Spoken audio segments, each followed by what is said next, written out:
Hello বন্ধুরা, কেমন আছো? আমি কিন্তু ভালো আছি, তোমরা নিশ্চয়ই ভালো আছো। তো এসরাই ফ্যামিলিতে অনেক স্বাগত জানিয়ে নতুন ছোট্ট একটি ভিডিও তোমাদের সঙ্গে শেয়ার করছি।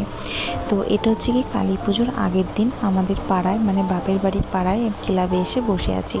প্রত্যেক বছরই ঠাকুর আনতে যেতাম, বিয়ের আগে বলো বিয়ের পরে বলো, কিন্তু 2 বছর ধরে যাচ্ছি না, কারণ ছেলেকে নিয়ে যাওয়া আমার পক্ষে সম্ভব না, কারণ ও হাঁটবে না কিছুতেই। তো এই দিনটার জন্য অনেক অপেক্ষা করে থাকতাম, মানে একটা বছর অপেক্ষা করে থাকতাম যে কবে কালী পুজো আসবে, ঠাকুর আনতে যাব। তো সবাই মিলে যেতাম, এত আনন্দ হতো। এইবারও মন একটু খারাপ লাগছে যেহেতু যেতে পারিনি। তো যাই হোক, কোনো সমস্যা নেই, এখন শরীরেও এখন আর দেয় না। এই যে এর আগের দিন যে তোমাদেরকে দেখিয়েছিলাম প্যান্ডেলটা, একটু কাছ থেকে দেখাচ্ছিলাম, এইটাই হচ্ছে আমাদের বাপের বাড়ি ক্লাব। এখানে একসময় আমরা প্রচুর আনন্দ করেছি, প্রচুর।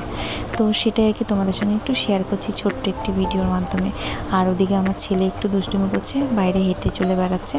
তো চলে যাব কিছুক্ষণ পরে, বাড়িতে চলে যাব, কারণ এখানে এখন কেউ নেই। তো তোমাদেরকে একটু শেয়ার করার জন্য ভিডিওটা করছিলাম। তো চলো, ভিডিওটা তোমাদের কেমন লাগলো অবশ্যই জানিও। এরপর পরপর ভিডিও আমি ছাড়বো, অনেক ভিডিও করে রেখেছি, এডিটের জন্য ছাড়তে পারছিলাম না। তো তোমরা কিন্তু অবশ্যই আমার ভিডিওটা দেখো, ঠিক আছে? তো চলো, টাটা।